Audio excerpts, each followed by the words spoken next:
Donc j'ai rebooté mon système. Ensuite, je suis allé dans la racine. Et puis j'ai fait un chmod 717 de partage pour ouvrir un maximum de droits finalement. Donc du coup, au niveau système, c'est Samba qui va gérer les droits en lecture et en écriture.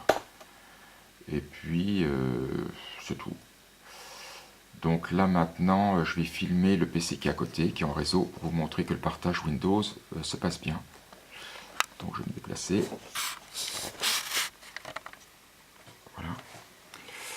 Et ici, dans le voisinage réseau, voilà, j'ai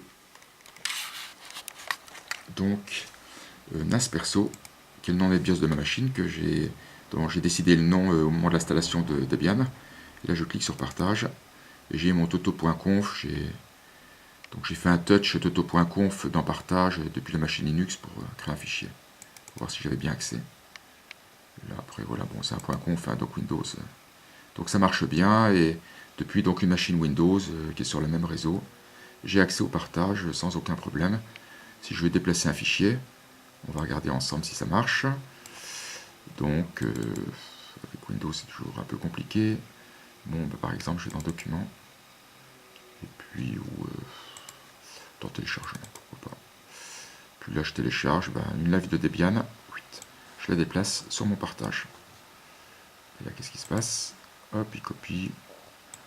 Bon bah vous avez vu la vitesse, elle est encore relativement raisonnable. C'est du 11 mégaoctets par seconde. Donc il va mettre moins de 3 minutes pour copier un fichier bon voilà qui fait quand même 2 gigas. Donc ça traîne pas trop.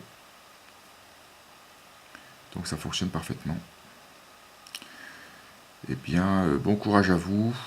Et puis, faut pas hésiter à se lancer, ça en vaut la peine. Il vaut toujours mieux construire sa machine soi-même et garder le contrôle que d'acheter une machine toute faite, souvent qui est plus chère. Vous n'avez pas le même degré d'évolutivité. Là, ce genre de boîtier, en plus, vous pouvez rajouter un disque dur, voire deux. Gérer un RAID logiciel sous Linux, il y a pas mal de possibilités. Et donc, bon courage à vous, et à bientôt.